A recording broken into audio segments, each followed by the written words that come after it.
놀라운 일들을 보게 하여 주시옵소서. 우리 주 예수님의 이름으로 기도드립니다. 아멘. 하나님 말씀 구약성경 시편 14편이 되겠습니다. 구약성경 시편 14편 811쪽입니다. 시편 14편 말씀 함께 보시겠습니다.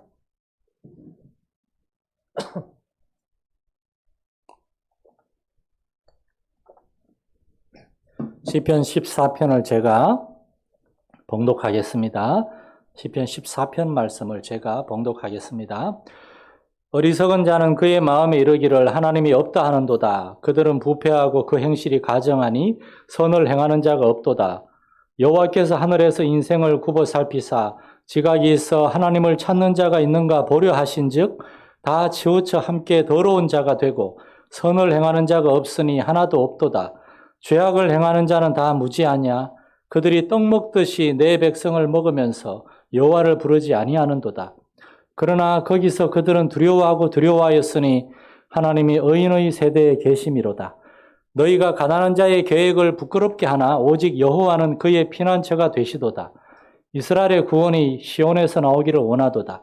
여호와께서 그의 백성을 포로된 곳에서 돌이키실 때에 야곱이 즐거워하고 이스라엘이 기뻐하리로다. 아멘. 광고 말씀을 먼저 몇 가지 드리겠습니다. 오는 주일까지 8월 29일 주일까지 우리 교회는 비대면 온라인 예배를 드립니다. 그런데 본 예배실을 하고 지하 예배실에 한 10명까지 모여서 예배 드릴 수 있기 때문에 제가 이렇게 문자를 드릴 겁니다.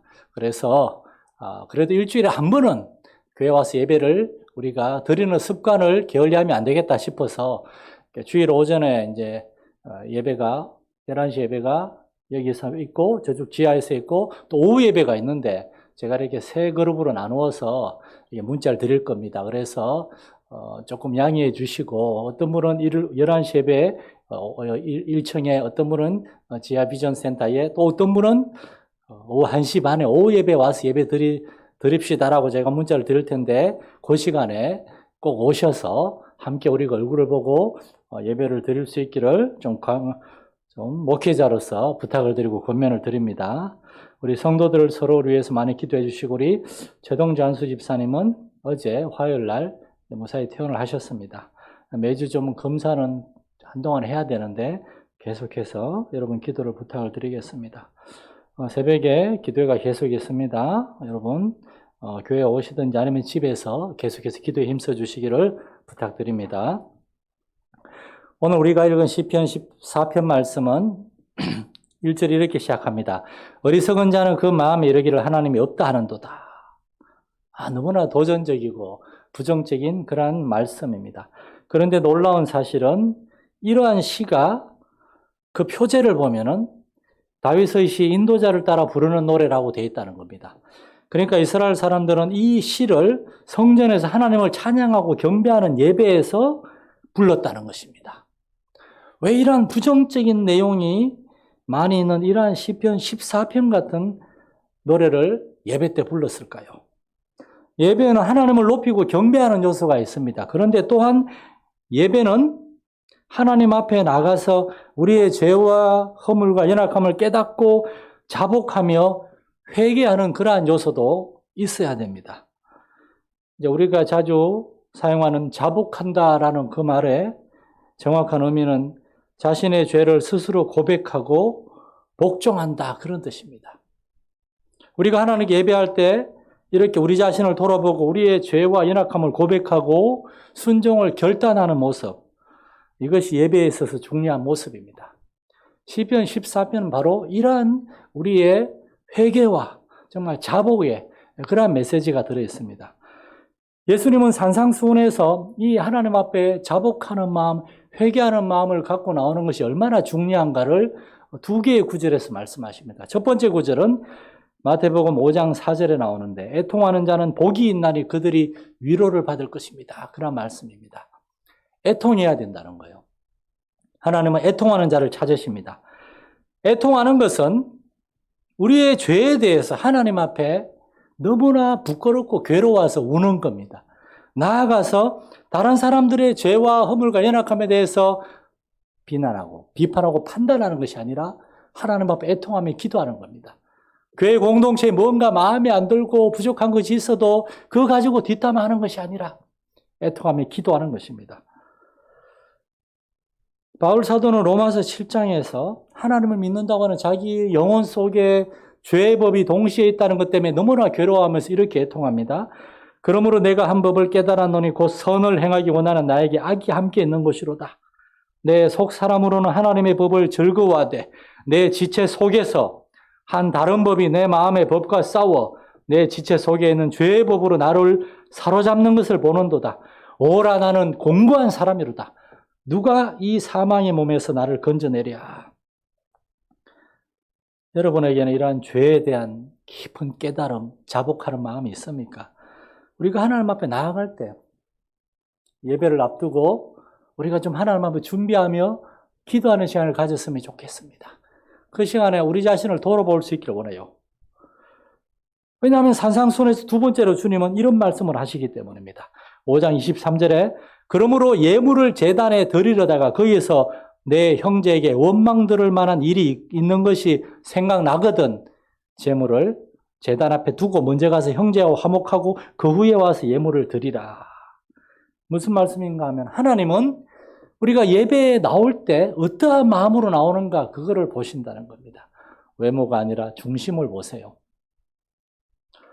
하나님 앞에 우리가 나올 때 어떠한 마음으로 나오는가, 어떠한 마음을 준비하고 나오는가 이게 중요한데 오늘 시편 말씀은 우리의 마음을 살피면서 내 마음에 하나님 앞에 불의하고 정말 진실하지 못하고 나아가서 다른 형제와 자매들과의 관계에 있어서 우리가 정직하지 못하고 우리가 뭔가 잘못한 것이 있는가 그걸 돌아보고 점검하라는 겁니다.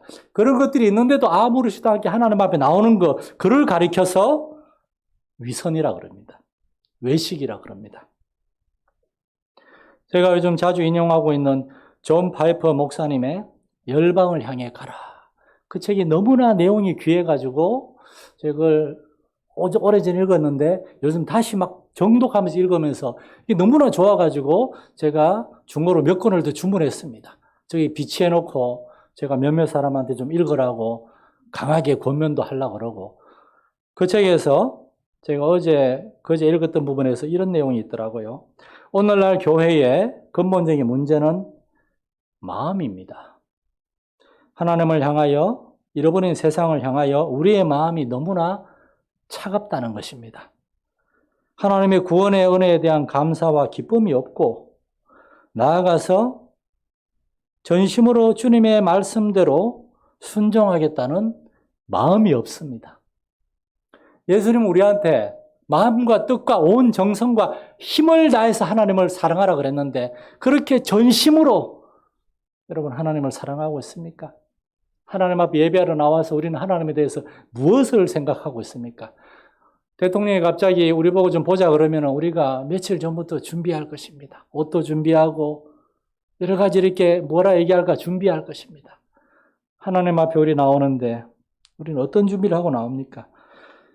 예배도 가볍게 여기고 주일도 대수롭지 않게 여기고 기도하는 것도 그렇고 형제와 자매에 대한 별다른 관심도 없고 그렇게 우리의 마음은 도대체 무엇으로 가득한 것입니까? 오늘 우리의 마음이 하나님의 은혜로 다시금 새로워질 수 있기를 바랍니다. 성령님의 도우심으로 우리가 하나님 앞에 예배하러 나올 때마다 기도할 때마다 하나님의 말씀을 묵상할 때마다 우리의 죄와 허물과 연약함과 우리의 마음의 냉랭함을 깨닫고 하나님 앞에 회개하며 우리의 마음을 다시금 뜨겁게 해달라고 기도할 수 있는 저와 여러분 될 수 있기를 소망합니다.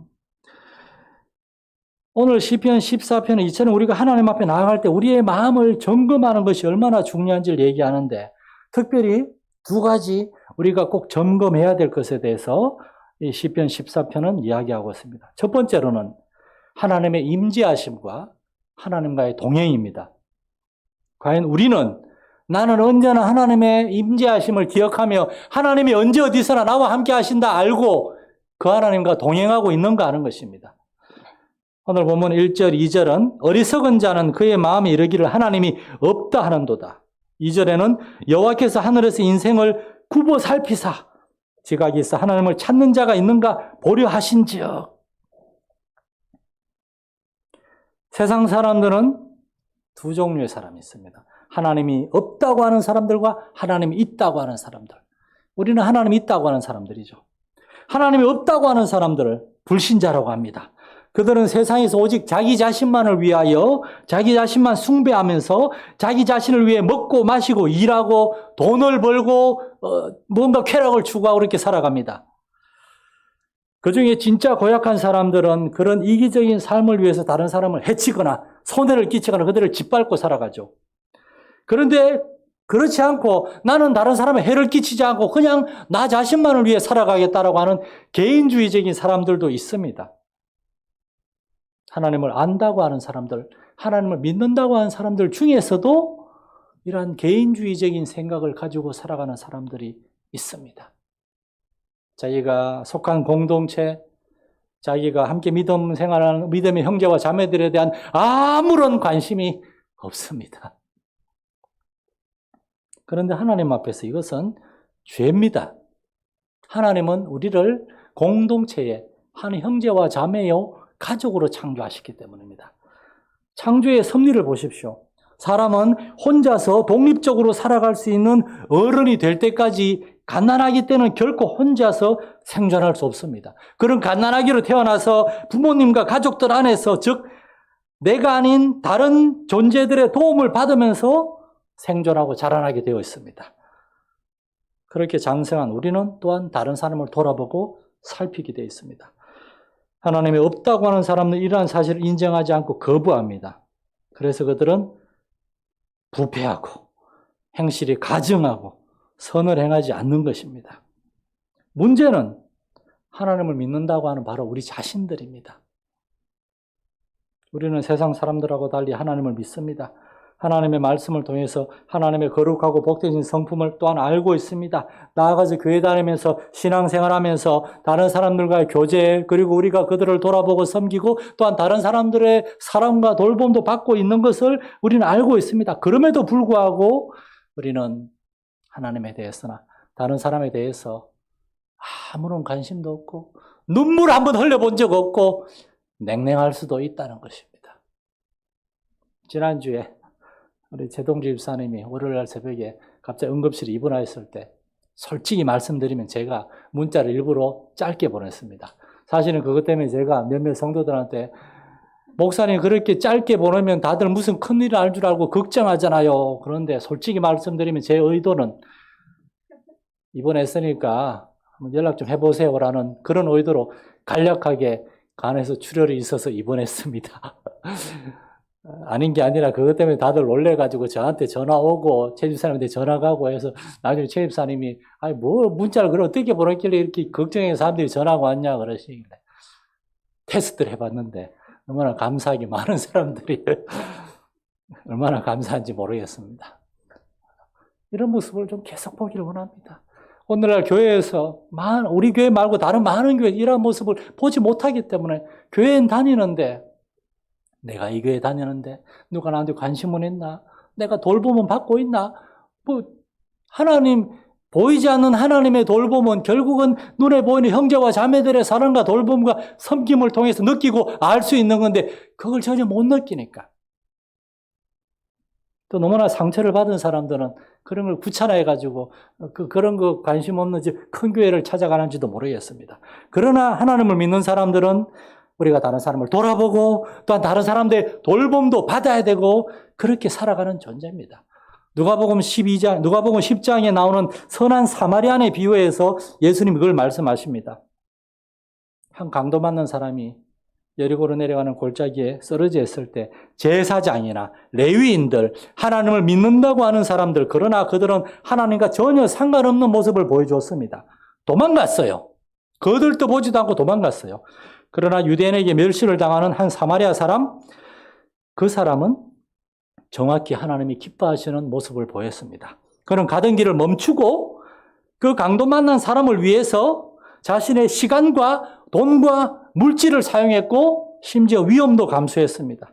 여전히 강도들이 남아있을 수 있는 그 계곡에서 그 부상당한 사람을 자기의 나귀에 태우고 갔습니다. 그리고 나중에 혹시나 치료비가 더 들면은 내가 드리겠습니다라고 하면서 끝까지 책임지는 모습, 자신이 할 수 있는 최선을 다해서 돌보고 섬기는 모습을 보였어요. 전혀 알지도 못하는 사람한테.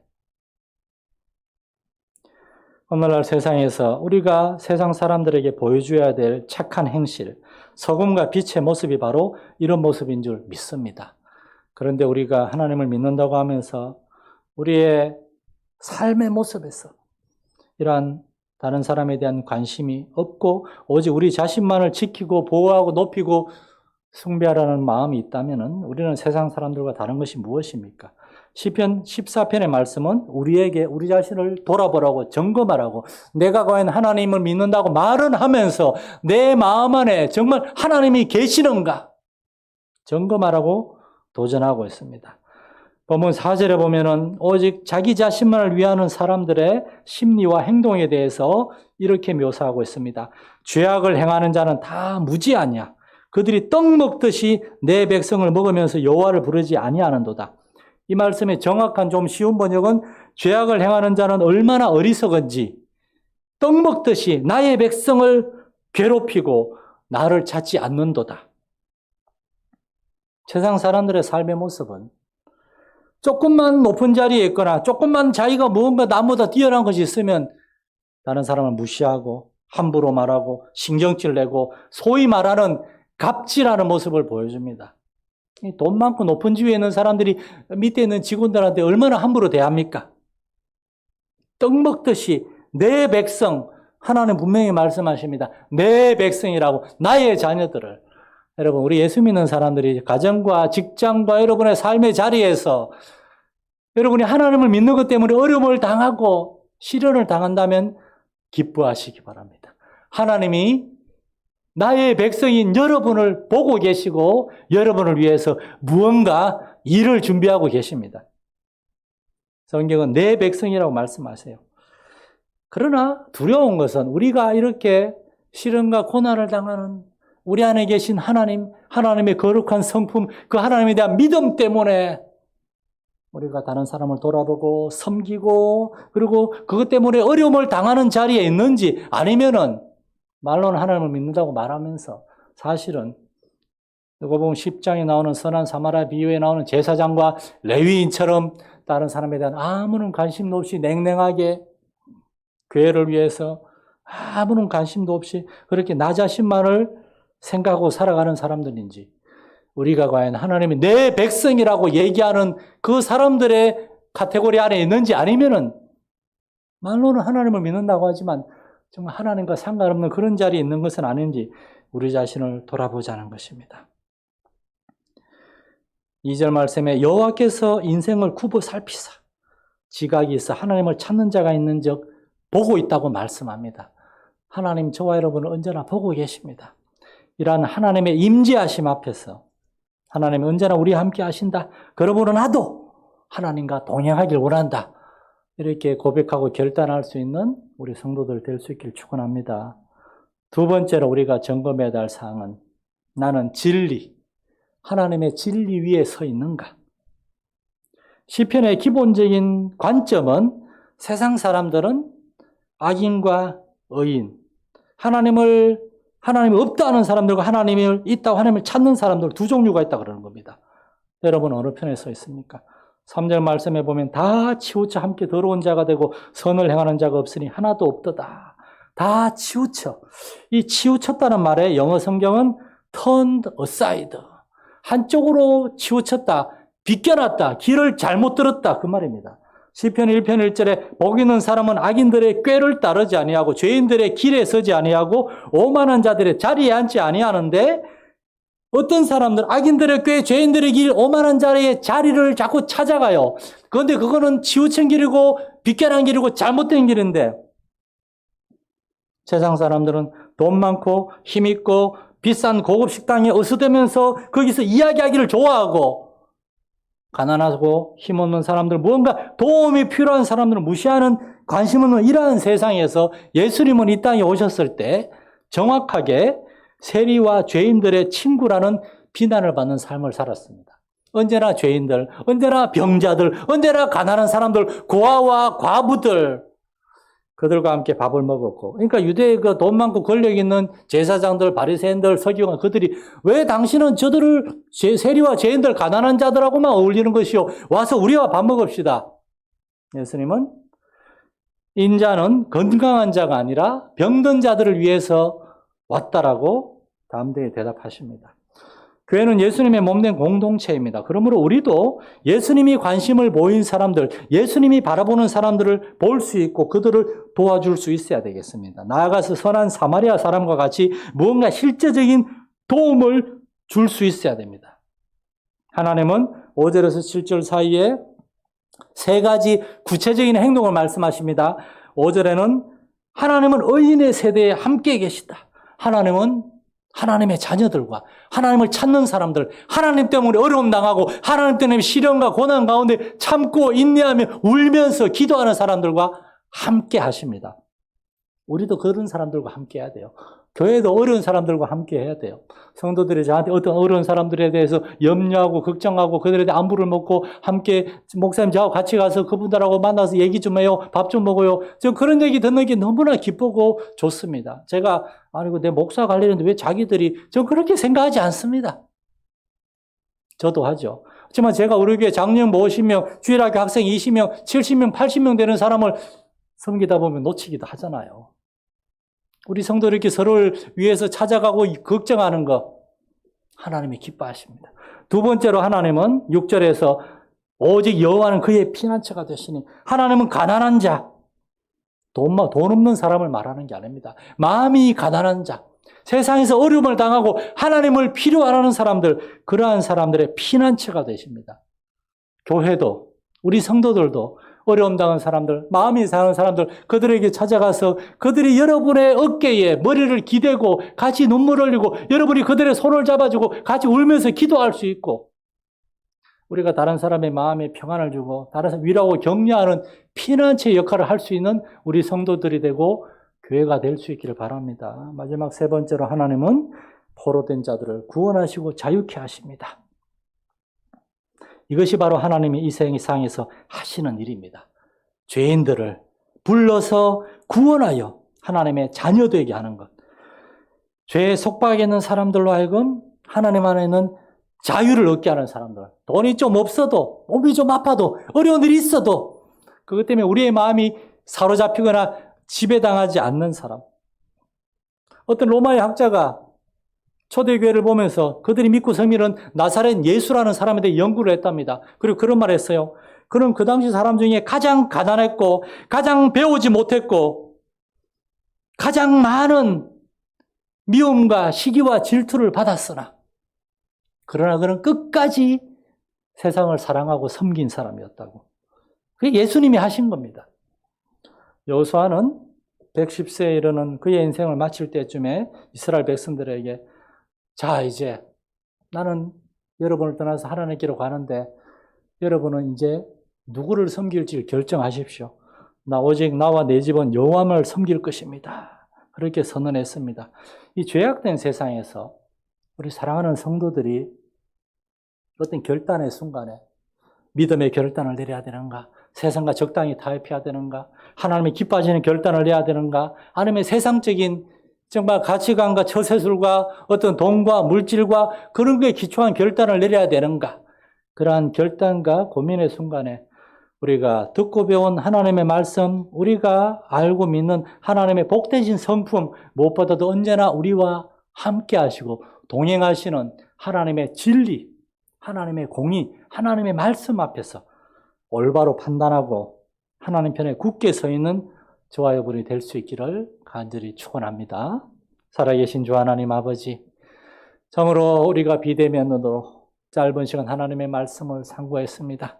시편 14편 말씀을 이스라엘 사람들은 예배 때마다 고백하고 찬송하면서 우리가 하나님 앞에 올바른 마음을 가지고 있는지, 우리의 삶이 과연 하나님 앞에 하나님의 진리에 서 있는지 돌아보고 점검하고 하나님 앞에 자복하며 회개했습니다. 우리도 하나님 앞에 예배할 때마다, 기도할 때마다 우리 자신을 점검하고 돌이키고 또 돌이키게 하여 주시옵소서. 그런 적 선질로 생각하는 자는 넘어질까 조심하라. 하나님 앞에서 신앙생활에 타성에 빠지는 1년, 2년 지나도 눈물 한번 흘리지 않는 냉랭하고 그런 차가운 삶이 아니라 하나님 앞에서 우리의 죄와 허물과 연합함과 우리의 성도들의 아픔과 어려움을 놓고 눈물로 기도하면서 하나님 앞에 예배할 수 있는 우리 성도들 되게 하여 주옵소서. 그리고 그러한 기도에 응답하시는 하나님의 놀라운 응답을 축복을 경험할 수 있는 우리 성도들 되게 하여 주옵소서. 우리 주 예수님의 이름으로 기도드립니다. 아멘.